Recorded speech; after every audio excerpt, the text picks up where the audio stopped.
This is Energy Work 101 with the Urban Conservatory Discord server. And I'm coming at you live or, recorded.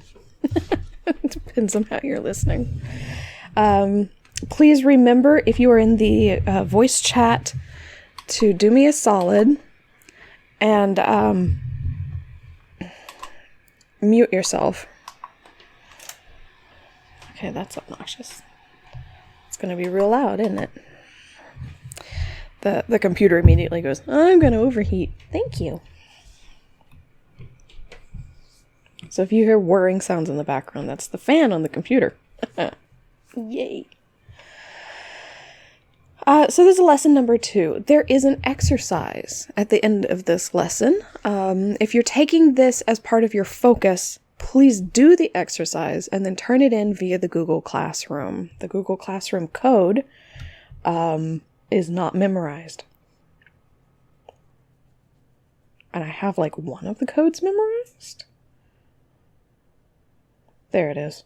25AROMY. Is the code for the Google Classroom for this particular course. Cardinal asks, when is the assignment due? Whenever. Probably before the 4th week, because that's when your academic advisors will be checking in with me to see if you're on track. It's like yes or no. Either yes, you're on track, or nope, you're not.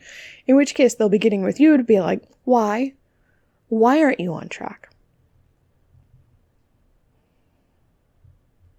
And are Google Classroom submissions anonymized or public? I don't know. I have no idea. If you can read someone else's submission, it never even occurred to me to try. So, I don't know. Maybe both. Oh, Himbo says, I think only teachers can see the class submissions. I mean, I can see them all. Please remember that whatever your Google Classroom name on there is probably not the same as your Discord name. If it's the same, you're good. If it's different, put your Discord name in there so I can track you. Otherwise, I don't know who you are. Assignment submissions are private. Yeah, good. Wunderbar.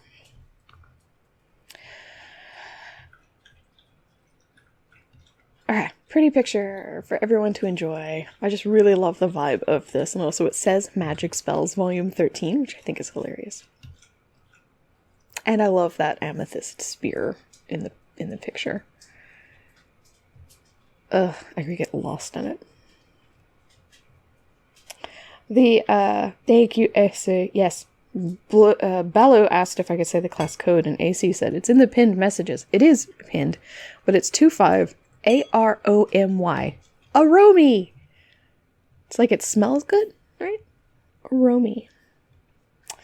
If you're watching the stream, it's currently showing. If you're not watching the stream, it's the second slide. I apologize for the sound of the dogs in the background choking as they drink their water. Splashing around. It's great. They live here. They're fantastic. So,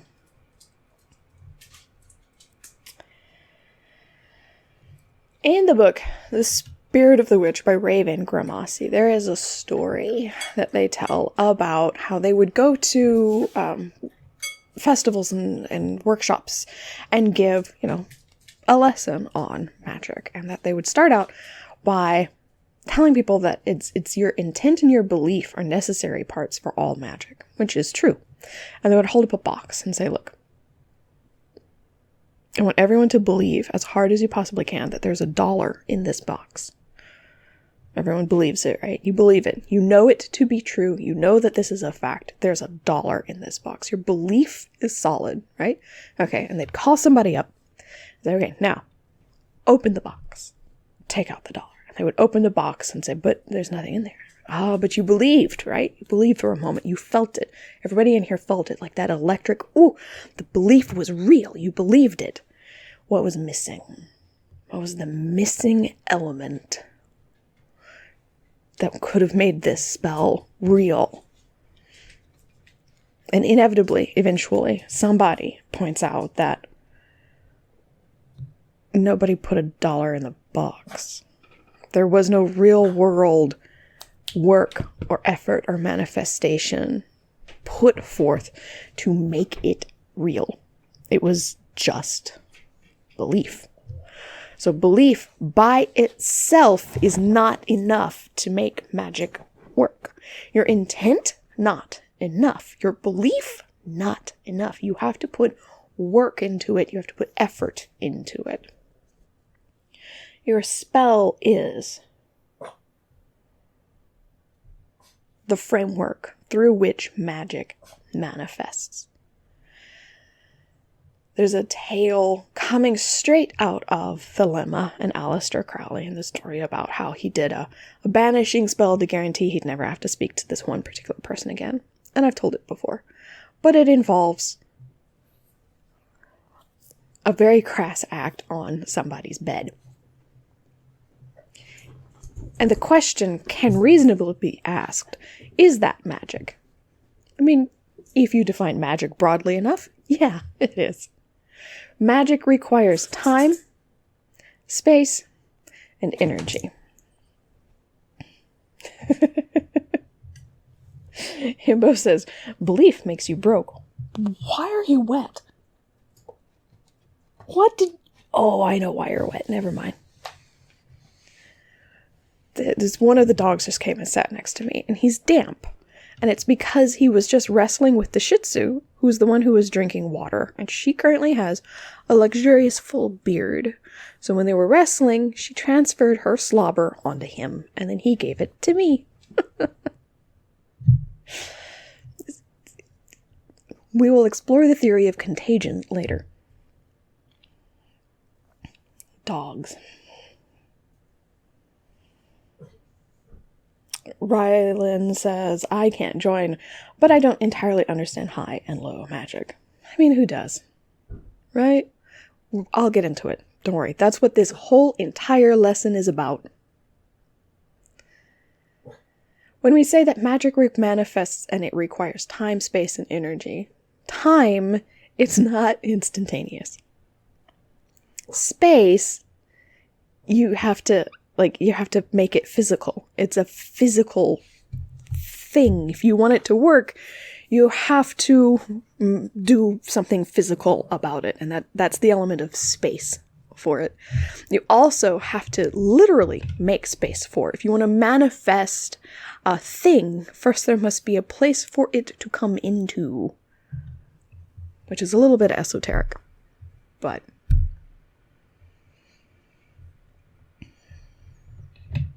you can't join at all? Well, that's weird. Cardinal says job spells won't get you a job if you don't apply anywhere. I mean, you would have to be really, excuse me, powerful. I told you I was gonna sneeze. It just took like 10 minutes to work. Oh, I'm all snuffly. Time, space, and energy. It's not instantaneous. You have to do something in the physical world to bring it forth, and you have to put energy, which can be in the form of your intention, but most often it's in what we're going to talk about in the next few lessons, which is intention plus other energy sources. Shush. Quit growling, you. Sitting underneath a desk growling. So simple magic would be things like low magic, kitchen magic, folk magic, and complex magics would be ceremonial magic, Thelema, and Goetia. There are more frameworks, more paradigms through which to approach magic than just the 6 that I've listed here. And when I say low, as in low versus high magic, I don't want you to think in terms of a hierarchy. Yes, the original people who put those labels onto these kinds of magics were the sort of pretentious blowhards that did mean something snooty and snotty when they called their magic high magic and other people's magic low magic. But we've evolved since then. Low magic and high magic are just two different roads to get to the same place. So if you have questions in the chat, please don't forget to put a little red question mark on it so that when I glance and scan over this, they pop out at me. Apparently my voices go over well. Hey! It's me! One of the things to keep in mind when you're making magic is how long you want your spell to last. Think in terms of short-term and long-term. A short-term spell is something that's going to come into effect quickly, and it does not need any further energy injected into it. So examples of a short-term spell could be something like if you're in a car, right, and you go under a street light right as it turns yellow and you tap the roof for luck, right? That's a short-term spell. Boom, instant. Instant. You do the action, you put the intent, you do the energy, you get the effect. Boom, you're good. An inspiration spell. You don't want to feel inspired for like 3 months, you know? Talk about a headache. You want instant inspiration that then stops. One idea at a time, please. 5,000 ideas all at once sounds like an ADHD nightmare. Yoicks. A long-term spell would be something like the wards on your house. A blessing spell. Things that you want to come into effect and then stick around. So a money drawing spell. You don't want that, instant? Yeah, sure, yes, also, please, thank you. But you don't want to have to keep redoing that.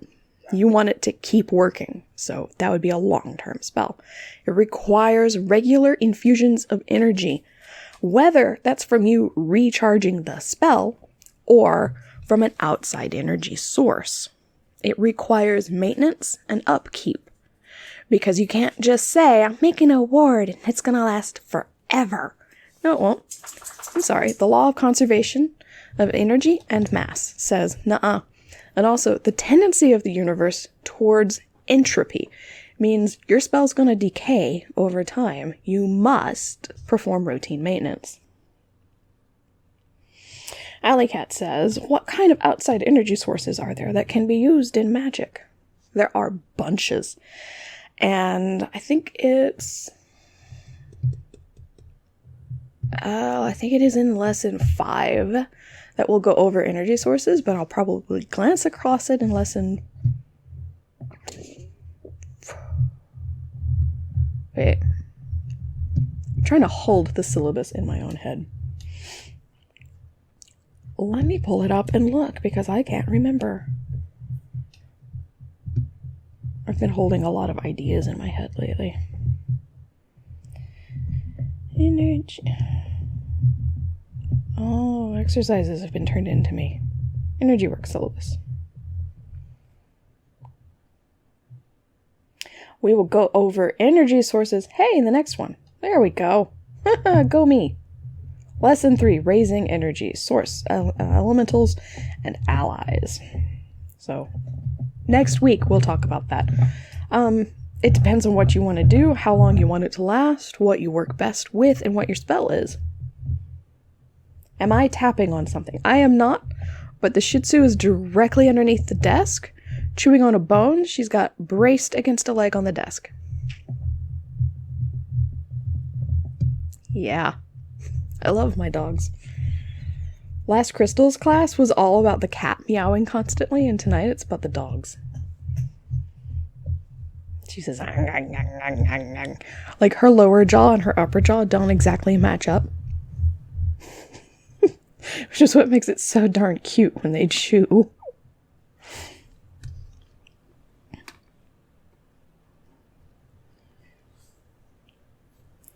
Parchmento said, how can we tell when a spell needs to be recharged or when a ward needs maintenance? You can either do it like on a set date, pick a phase of the moon and do it then. Or you can use your intuition and your discernment to just know. You'll figure out how the energy feels. You'll be able to put your hand on whatever the physical representation of your long-term spell is and go, is this still okay? Ooh, no, it's not.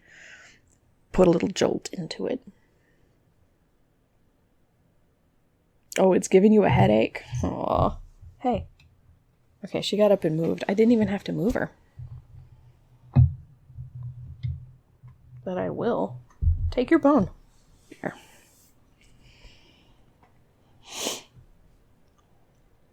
Doggy. Nom nom nom. Okay, let's talk about low magic.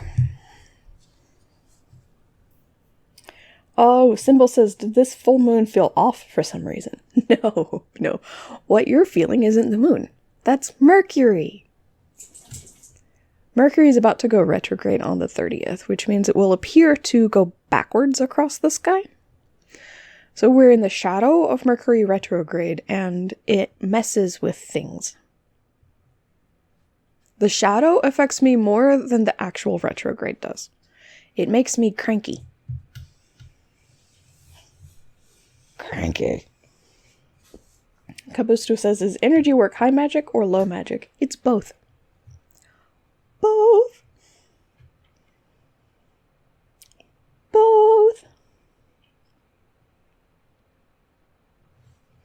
Himbo wants me to read the slide. Moralistic implications. In what way? So, low magic is often seen as being less than high magic. It's, it's dirty. It's uncivilized. It's just so very pagan as opposed to occult studies. Ignore that. People who are down on low magic, they, don't have anything else to feel happy about in life. Alley Cat says, I keep accidentally letting little bogeys and stuff inside the house since I started working more on magic, and my entire family has noticed. Am I doing something wrong that is causing me to attract little creature things? I've been grounding, centering, and shielding before and after little spells, and I've only done a few very simple ones. I've been primarily doing energy work, so that's why I bring it up in this class. It can be attractive to the wee little spirits. The residue that's left over after spells and energy work can be attractive to entities because they can eat it. They absorb it. You can get fewer of them if you clean up after yourself when you're doing energy work. Cleanse the space, which we will be talking about. That's yet another future lesson. What's a bogey? A folk-ish spirit. Like a bogeyman. A small, mischievous, sometimes elemental type spirit. Low magic has a reputation for being simple. It can be. Sure. It can also be complex.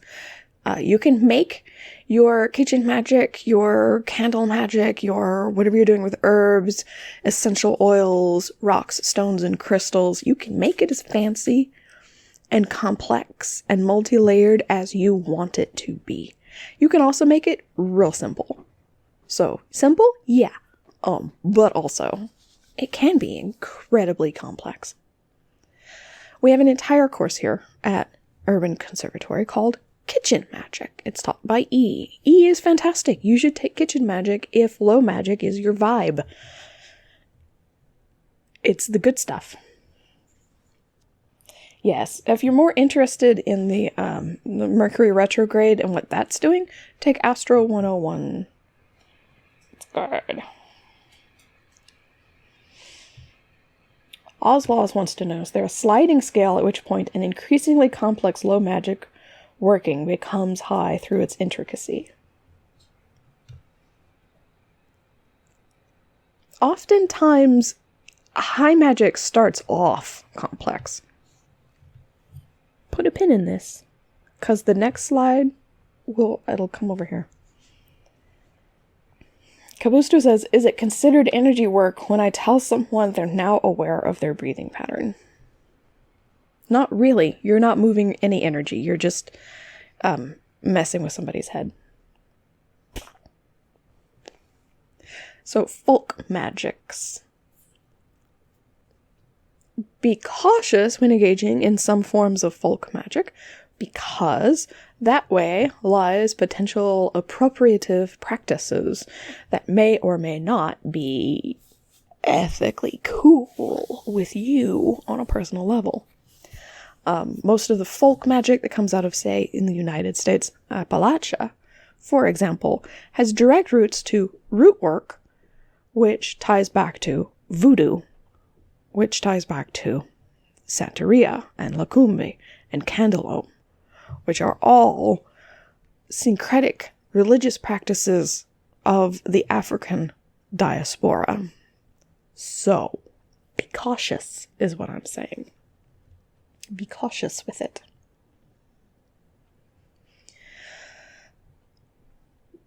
Low magic is great for fast, short-term work and on the fly. You don't have to have a whole lot of preparation to do low magic. You can just do it. There is no waiting for the right phase of the moon. There's no waiting for, is Aries, is Mercury in Aries and is it fully exalted and now I can do this work. Low magic doesn't really care. You do it when it feels right. High magic is not necessarily better than low magic. It's different. So this is where we go back to that question about the sliding scale. They don't... In theory, sure, you could do a low magic working that is so complex and so multi-layered and has so much stuff going on that you approach the complexity of some high ceremonial works. That doesn't make it high ceremonial. High ceremonial stuff, oftentimes you will spend months and months doing a set of rituals to build a tool for use in yet another ritual. It's an entirely different way of looking at the world. Low magic often relies very strongly on syncretic magic and correspondences. It relies on folk practices and superstitious beliefs. High magic, rather than folk practices, so of the people, relies on highly secret and occult esoteric learnings that you only gain access to after months upon months of study. Ceremonial stuff would be the OTO, the Ordo Templi Orientalis, the Hermetic Order of the Golden Dawn, Thelema, and Goetia. Goetia, that's demons. But not Christian demons. Slightly different. Different set of demons. Not quite the same. More Seal of Solomon, less poltergeist. Ivy says, is paganism low magic? Paganism is an umbrella term that refers to a wide range of various religious practices. Magic is the art and science of making change in accordance with will. So it can be, but it does not have to be. Kabusto says, do you have anything you can share with us on the class system's impact on the high and low magic distinction? Is it a distinction without a difference? Most of the difference between high magic and low magic, it was very much a class issue. The people who were in the OTO and the Golden Dawn and who founded Thelema were upper-class white dudes, especially in England. Upper-class white dudes, often minor members of the nobility, and in some cases, very high-ranking members of the nobility. They were not the peasants, which is why our magic's high magic. We're not some warty-nosed witch casting spells in the same pot we cook our dinner in. So a lot of that distinction between high magic and low magic definitely arose out of the egos of the people doing high magic. Ali says, would empathy, particularly a strong, almost overwhelming type of it, be considered magic? I would put that in the realm of a psychic skill rather than magic in and of itself. Empathy isn't a way that you make change. It's not energy moving in order to affect the world. It is a way for you to perceive the world. Wow. Big question. Is Gardnerian ceremonial magic an example of high magic? Okay, so Gerald Gardner was trained in Thelema and also in the Golden Dawn. So, yes. And that's going to make some Gardnerians really angry that I said that, but Can magic be a part of pagan practices? Absolutely, and it often is.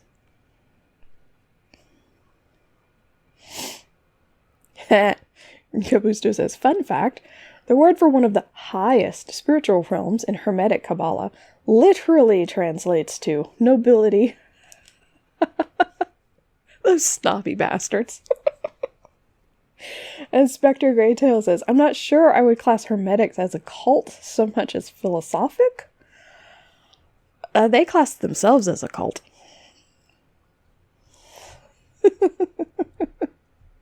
So high magic is complex and ritual driven. What the stars and planets are doing at any one point matters in high ceremonial magic. It's very slow to set up. Oftentimes you do have to wait for the stars to align properly before you can do anything. It can be incredibly powerful. It is really long lasting. The tools built through high ceremonial magic are they're intense is what they are. They are powerful. High ceremonial stuff, you must plan ahead of time. You need to know what you're doing when you're doing it and have all of your ducks in a row, all of your pieces already lined up, because otherwise you're waiting for like a decade for the time to come back around, which no, it is not for off the cuff or on a whim work. The work of high ceremonial magic is often all about, building the internal temple and snooty things like that. Whereas low magic is more often about, I'm gonna make that boy love me. So, different aims, different goals, different philosophical outlooks on the world, different approaches, but they're fun. And that brings us to chaos magic. Oh, would I mind clarifying what Goetia is again, says Lily. Demons. Demons, mostly. Demons. The, Key of Solomon. And Ivy says, I meant high magic in the question about can magic be a part of pagan practices? Yes. Yes. Gerald Gardner founded Wicca. Wicca is pagan. It's a pagan practice that gave rise to every single other version of Wicca that is out there. All of them have the same roots.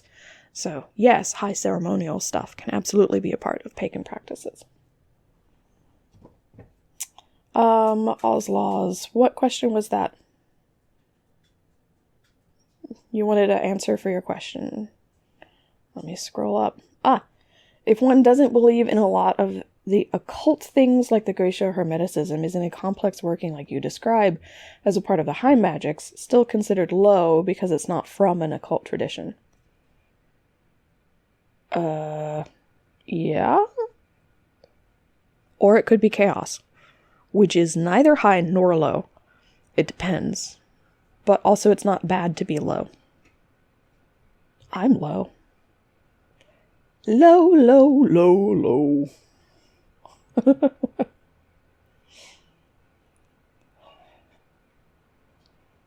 Okay, I think I'm caught up on all the questions. So chaos magic. Chaos magic is the newest magical system. Remember, Wicca is Gerald Gardner did his Wicca thing in 1956, in point of fact. And it was based on Thelema and the Golden Dawn. So it's high ceremonial-ish. In the 1970s, A.O. Spare, Austin Osman Spare, trips the night fantastic and comes along and says, look, I've created provable magic. It's based on quantum physics and string theory. It's a lot of fun. It's wonderful.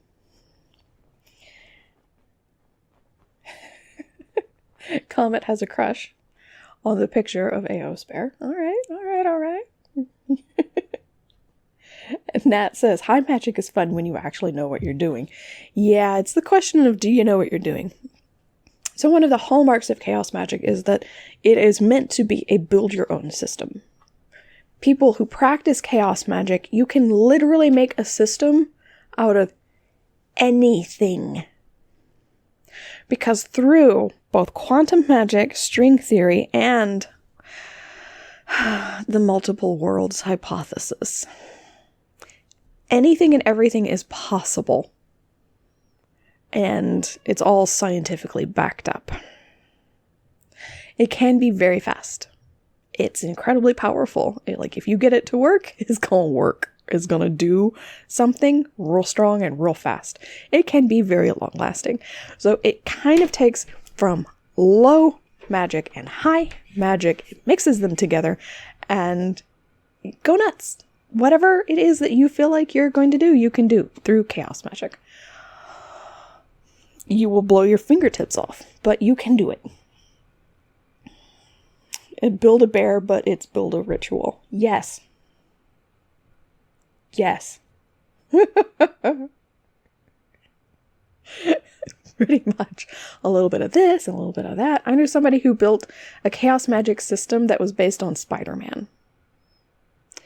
And he believed that if he could sing the Spider-Man song, Spider-Man, Spider-Man does whatever a spider can. So he would sing that as part of one of his rituals. So you can, seriously, go nuts. Go wild. Chaos magic, the main problem with this, because it's a build-your-own system, it might lack some of the safeguards. High ceremonial magic, by the time you're up to doing the really, really, really intensive work, the stuff that really could fry your brain, you've got enough experience and you've done all the rituals that put the safeguards in place in your mind and your etheric body so that you don't accidentally blow up. Chaos magic, you can skip straight to the end. Sure, it's chaos. Do whatever you feel like, but you might see the face of God and burn your face off.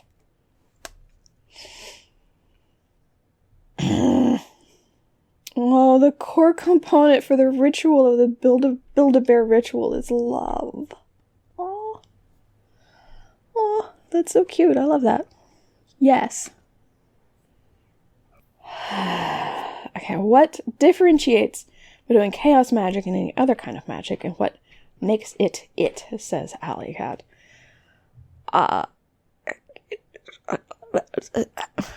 Okay, chaos magic is whatever you say it is. So you could take high ceremonial stuff and apply it in a chaos magic framework, and sure, you can skip all of the safeguards. Please don't do that. I just visualize what that would look like, and you're going to hurt yourselves. Don't do that. That's such a bad idea. Ceremonial magic has a set of rituals based on which one you're going through, Thelema, OTO, Golden Dawn, Goetia, that follow very specific protocols to get from step A to step B to step C to step Omega.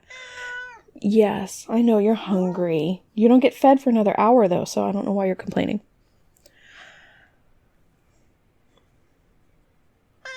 Chaos magic, you don't have to follow the steps. You can just go wild with it. Go nutty. Aquatic Rat wants to know, if you were to practice some high magic to learn those safeguards, could it make chaos magic safer? Yes. It could. Yes, please.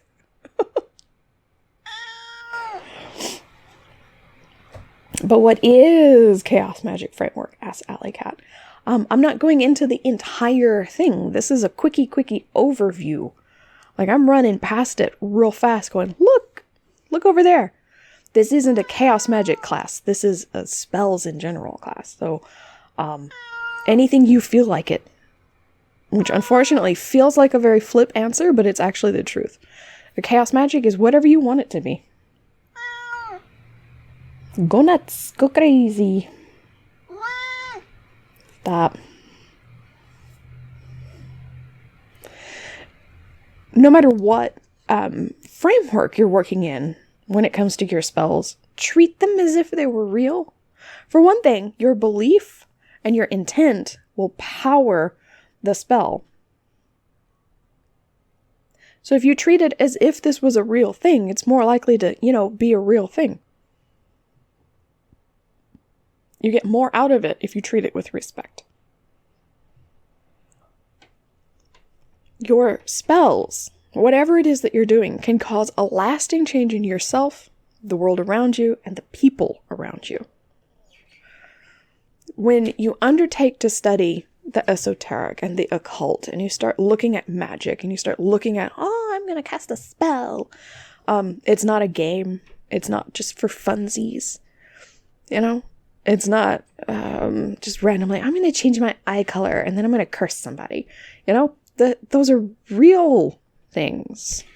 It's not a movie. It's not a TV show. It's not, for poops and giggles.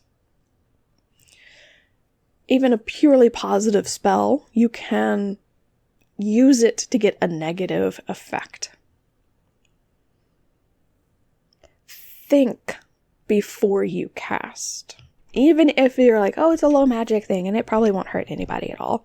If you're like, I'm going to put cinnamon in my coffee because it has, it can give me greater inspiration. And then you decide, I'm going to put cinnamon in somebody else's coffee and give them inspiration. And that's a good thing, but you didn't know they were allergic.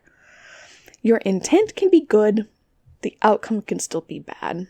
Think before you fart around. You have a moral obligation to do as little harm to others as possible. Gracie says, so are spells an all or nothing? Like, can they only half work sometimes? Yes, they can halfway work. And of course, Aquatic Rat wants to know, can you really change your eye color with magic? You can try. Chaos Magic might work a little bit better for doing that. That was a reference to a movie. The Craft. Kabusta says, I'm going to put straight cinnamon in my mouth to invoke the spirit of regret. It worked. Yes. Allie says, pop some contacts in and say abracadabra. Pretty much, yeah. I have hazel eyes, so depending on my mood, my eyes change color. So if I change my mood, I can change what color my eyes are. If I'm in a good mood, my eyes are green. If I'm in a bad mood, they look brown. So, yes, you can use energy. Mood is energy to change your eye color. It's harder for some people. Like, if your eyes are just a nice solid brown, you might get them all the way up to maybe kind of a tawny brown.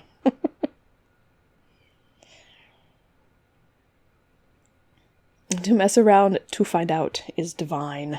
Or to mess around is human, to find out is divine, says Kabustu. Yes. Okay, so before and after every single spell. Ground, center, shield. Why do you do this? Well, I'm going to tell you why you do this. Your spell is moving energy. You want to be certain before you start your spell that you are full of energy and that you are not currently carrying any negative or stagnant energy. Centering and grounding ensures that you are full of energy and not carrying any stagnant or negative energy. Got it? Good. After your spell, you must center and ground to ensure that you're not still attached to the spell. Remember, I was talking about short-term spells and long-term spells. You can turn a short-term spell into a long-term spell by not fully disconnecting yourself from it. If you leave it plugged in, so to speak, it's gonna keep going. And any spell that you are still personally attached to will draw from you and drain you. Would you like to take a surprise unscheduled nap for several hours? Because that's how you get to do that.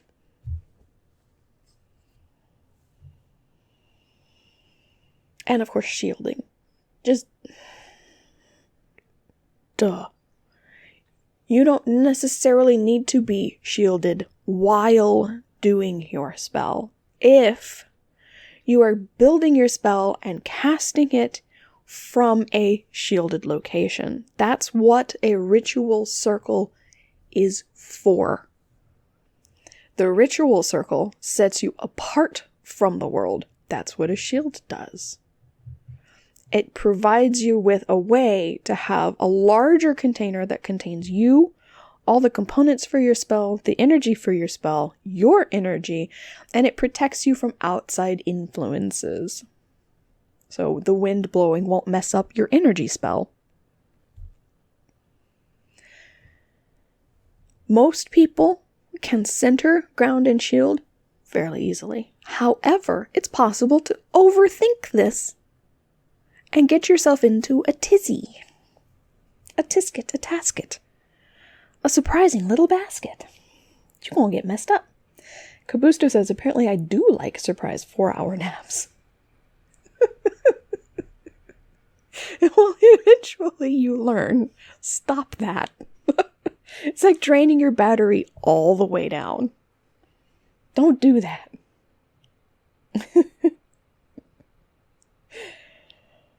Yes, Kabusto says we will be going over some of this cool barrier stuff in Protection 101 later in the semester as well. Tried to avoid overlap, but some of it is inevitable. I believe in learning this stuff as many different directions as you can. So like my take on it won't be the same as Kabusto's take. And it won't be the same as E's take over in Kitchen Magick. And it won't be the same as anybody else's take or even yours. You're going to come at this and eventually develop your own way of understanding this on a bone deep level. And that's good. That's how it should be. And the chat room's making fun of the guy from the first lesson that I used as my object lesson for please don't mess around and find out. The guy who split himself in half. Poor half guy. Aquatic Rat says, I just realized I'm not in Protection 101. Well, go sign up. Go sign up right now. So if you tend to overthink centering, grounding, and shielding, there's multiple different ways that you can come about the idea. Centering is simply being aware of your body. It brings instead of thinking about the spell, thinking about where you got your energy from, thinking about, okay, I hope this works, thinking about whatever that is, you're thinking about you, your physical, meaty self. Are you tired? Does your back ache? What's your posture like? Are you thirsty? Ooh, yes, I am actually.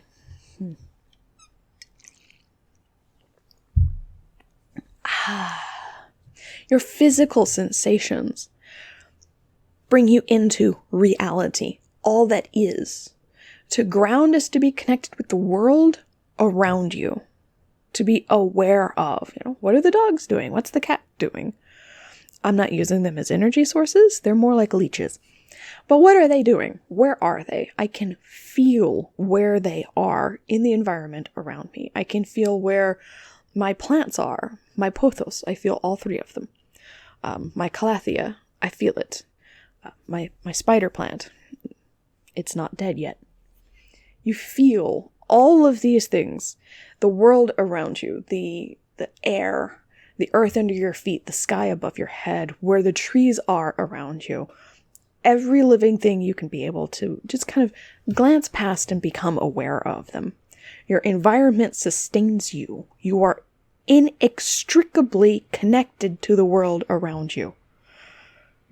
Grounding is bringing yourself into a conscious awareness of that connection and allowing your energy to equalize with it. To be shielded is to remind yourself once more that you are distinct from the world around you, and then to let your energy become firm so that the energy of the world no longer causes you to sway like the branches of a tree. So let me check for questions. Center ground and shield before cleansing too. I just cleanse whenever I feel like it. You can. I often do. It makes it easier for me to tell what needs to be cleansed. Do we have to be outside to ground? No, you do not. You can ground anywhere. I once grounded in an airplane at 30,000 feet. That was fun. You're so much closer to space. The energy was wild. It was great. I felt like I was vibrating. Cardinal says, does grounding make you vulnerable? And how do you stay safe while grounding? In fact, grounding does not make you vulnerable. Grounding connects you with the energy of the entire universe. In a lot of ways, being grounded is the most strong and stable that you can possibly be. We want to be grounded. It's just difficult to maintain that state of being. One of the things that I practice towards is being able to remain grounded at all times, while also shielded. Nerd. You can ground through your shields. It's not a beginner level practice. So do not think, oh, I'm just going to mystically be able to do this without ever having practiced at all. No. This takes work.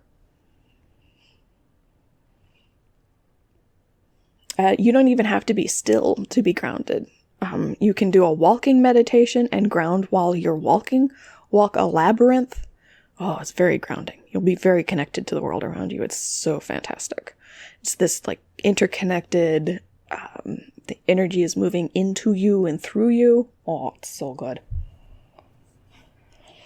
If it's difficult to maintain the act of being grounded, is it possible to do a long-term grounding spell? Lily asks. That would be like trying to do a spell to cause your stomach to digest food. It's going to do that anyway. Just work on grounding. That seems like an unnecessarily complex way to get to something that's actually really simple. And Grecia says, is shielding enough to protect you from outside entities? Yes. Yes. Your belief in your ability to keep yourself safe is key. If you think they can get in, they can. So, you're a witch. Believe in yourself. That's what I meant when I said believe that these spells and this stuff, all of this energy stuff, it's effective. It has meaning. It has power in it. Your belief will keep you safer than anything else. Comet says confidence is key. It really, really is. Confidence is super important. Okay, so exercise number 1. This is the first exercise from Energy Work 101. In your practice, what type of framework do you feel most strongly drawn to, and why? This isn't so that I know what your framework is. Okay? This is so that you know what is resonating with you. And if right now you're like, I don't freaking know, at least contemplate it briefly. You know? Write about that. The fact that I don't know what I'm drawn to. It's all so shiny and new and how dare you ask me to contemplate my own navel? I'm not taking meditation. This isn't shadow work. Do you go for high, low, kitchen, chaos? What's your vibe? What's your feel? Contemplate it. Write it down. Send it to me. You're going to turn it in via the Google Classroom. Include your Discord username so I can track you. Okay. Comet says, time to info dump. Excellent. For the assignment, when I ask about framework, do you mean as in simple or complex or something a bit more specific? Yes. This is for you. I'm not grading based on, how did you spell everything correctly? I don't care. These exercises aren't designed to test your anything. That's what the tests are going to be for. These exercises are for you. And at the end of this 8 weeks, this whole 2 months, you're going to have 7 exercises that will give you a really good basis for a Book of Shadows, your own grimoire. They are exercises that I want to help lead you towards a better understanding of yourself.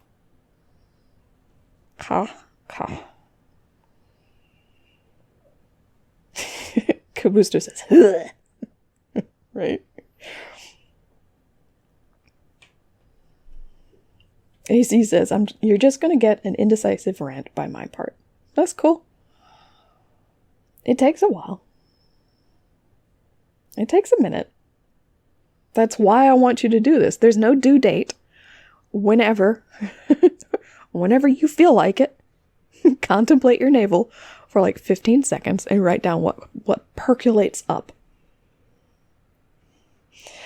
Gracie says, a small story. I was setting up a projection, a spell with words, and this was the first 2 times at attempting it. First 2 times. And I did many things wrong. I accidentally tied it to me. I didn't ground afterwards. Didn't do a circle or cleansing. Sorry, it's rude to laugh, but also, The next day I was so drained, tired, and hungry, I almost passed out. I'm glad it only lasted a day. Also, this happened twice because I was that self-confident. I'm not going to call you stupid even when I'm reading this. I'm going to rephrase that for you and say you were self-confident.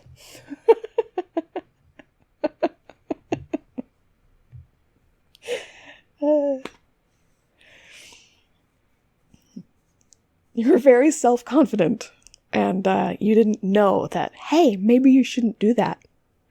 A lot of people are like that. A lot of people are like that. I was teaching somebody one-on-one one time. I was like, okay, how to charge a tarot deck. And I told him, how to feel your energy, how to put it into the deck, and he proceeds to do so. And I was like, okay, you feel it flowing through you from the ground up through your body and into the deck. He goes, yeah. And I was like, great. He keeps going, and I look at him, I'm like, you're about to pass the hell out, aren't you? And he turned like the color of curdled milk. I started leaning off to one side. I was like, you just need to lay down and stop whatever it is that you're doing. How did you mess this up? How did you screw this up? He goes, well, I couldn't figure out how to pull energy out of the ground, so I just used mine.